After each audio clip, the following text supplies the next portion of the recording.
So on Raymond's other channel, he was talking about neat maxing, but he also did a pivot to telling people not to Fed post on his channel anymore. And he put up the post that bothered him, and I happened to reply to that post. So I feel the need to speak up so I'm not misunderstood. There are many things you can do that are meaningful, that are not violent. A revolution can be a revolution in the way you think first, okay, and then following by the way you act. So let me talk about what I advocate, because there's a lot of things you can do that are meaningful, that they're not immediately meaningful. There's not an immediate ROI. But if you have a grievance with the civilization, there's many people with many different perspectives, not just, the bald cell community, but also just all kinds of people. It'd be amazing if you got enough people with a grievance with the state could form an alliance together. Then you could do something meaningful, and that would be building an alternative. Now, I'm not going to go into the nuts and bolts of building alternatives. I said I wasn't going to do that, and I'm still not going to do that. But in theory, what you do is you develop a skill set that allows you to disconnect from the political and economic machine as much as possible. Because we're civilized, and we're totally dependent on this electrified electronic civilization with all its mass production and its just-in-time delivery and all the conveniences and pleasures of modern life, right? You get home, you turn on the lights, you turn on the air conditioner, you turn on the TV, you get on the computer, you charge up your electronic personal pleasure device and you use it, whatever. Okay, all these things. For our civilization, materially abundant. And that's one of the things that stymies any meaningful action, because there's so many ways to cope with the misery of life. In fact, I might even argue that our material abundance allows us to cope with things we otherwise probably wouldn't cope with. Now, not coping does not necessarily mean violence. It means finding alternatives. Right? Because if you can produce your own food, make your own clothing, produce your own medicine from what is available on this earth,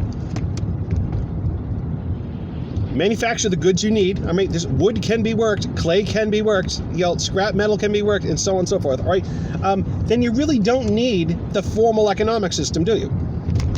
Now, it's a harsher existence. It's a less materially abundant existence, but if you develop the skills, you can then walk away when the existing system becomes intolerable. Now, there's lots of people talk about, when is that point? Well, it depends on the person, right? What hill are you willing to, metaphorically speaking, die on? Some people, it's the introduction of a central bank digital currency. Some people, it's a digital ID. Whatever it is, okay?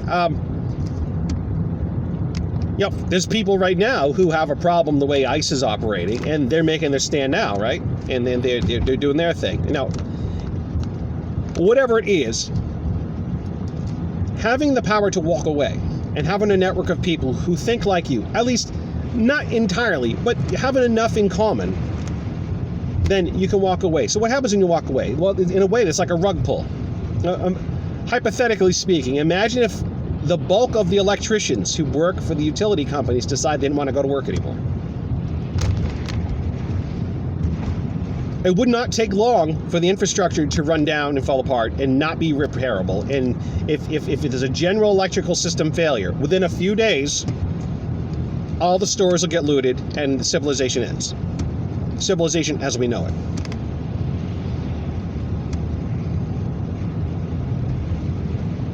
Now, the government does employ electricians in the various military professions to keep, all the vehicles running and so on, the ships and all that.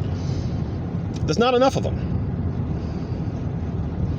No, this is not an argument pleading for the electricians of the world to quit. I'm not doing that. I'm describing that the economic system depends on our willing participation in it. And of course, we participate in it willingly because we don't have an alternative.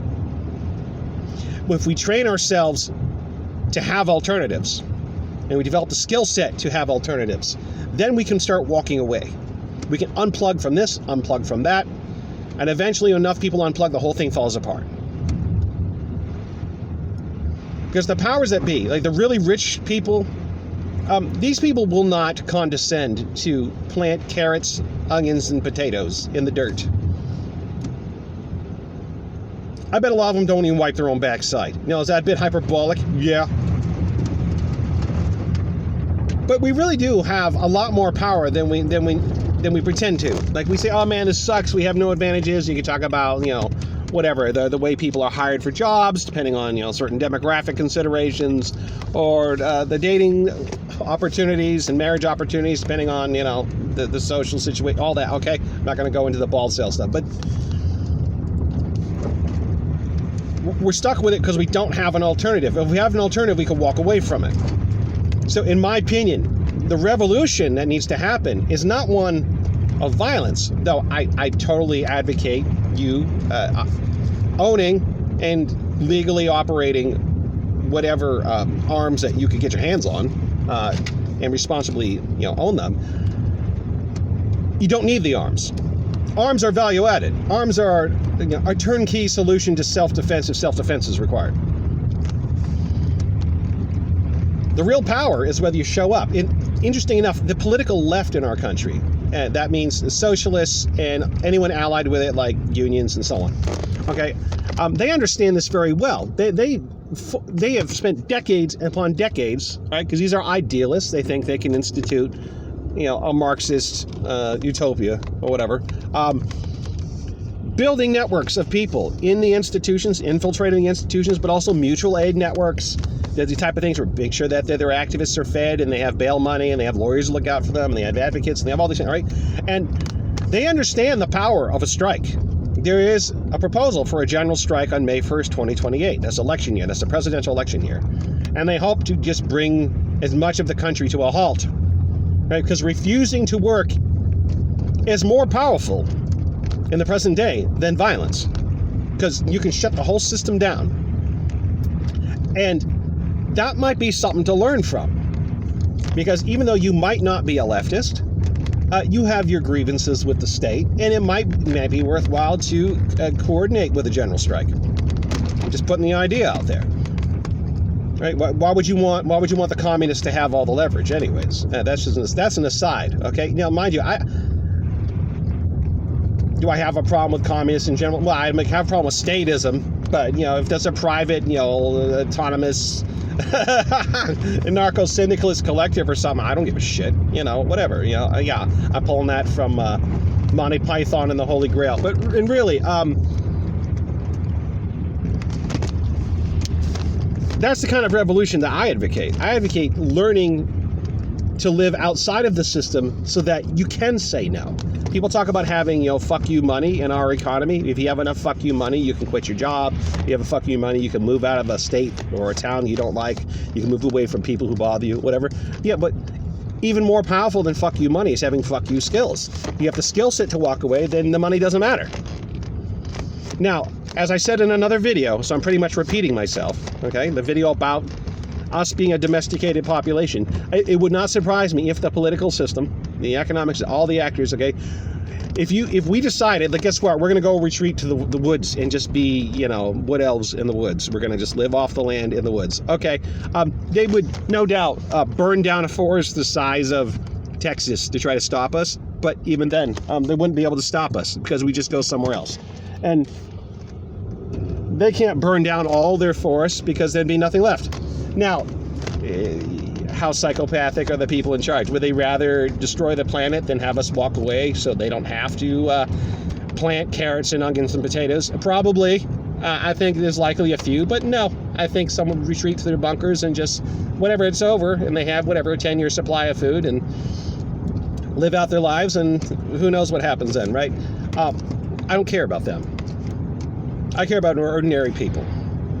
So yeah, since I did respond to the alleged Fed poster, I wanted to make my personal political radicalism quite clear, that there are non-violent ways to stick it to the man. That's far more effective than violence, because the state, supposedly, its justification is to prevent and control the amount of violence going on. But it can't really do much about people who want to walk away. It has to act indirectly. It has to create economic incentives for you to not learn how to walk away. But you can still choose to learn how to walk away. So that is something that's ongoing for me. It takes a long time. All right, I've dabbled in a lot of things, like a little bit of herbalism and a little bit of this, a little bit of that. All right, I am far from a self-sufficient person. I am a domesticated human being who has a lot to learn. It would love to network with other domesticated human beings who are trying to walk away and learn to be wild people again. To learn to be, metaphorically speaking, to be barbarians. Not to be barbaric, but to not be tied to the civilization. So, the people who like the content produced by Raymond Thought and Mind, or Dad Mode and Dark Mode, or Loser Maxing, or I can't remember all these different related channels, I advocate learning the skill set that'll let you walk away. And that's the most powerful revolution that can be. Because that's a lesson you can then bring to your children. Now, a lot of us don't have children because they're ugly. But my point is, you can teach it to other people, who then teach it to other people. And if you keep that mythology alive, then hopefully, a centralized, corrupt control system never comes up again. It might, and maybe that my idea is a fucking pipe dream, but tell you what, my idea is a lot more realistic than advocating violence. And Raymond's right. They're surveilling communications all the time. They have drones ready for this, drones ready for that. They have disposable hitmen,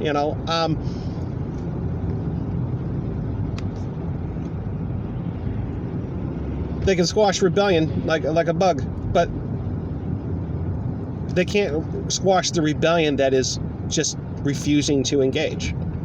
The rebellion that says, all right, I've done enough, I'm walking away. And they can try, right? If there really is a general strike in 2028 on May 1st, then they might deploy the military, try to force people to go back to work. But if they refuse, what are they going to do? Do you think the military is going to shoot their neighbor because they don't want to go to work? No.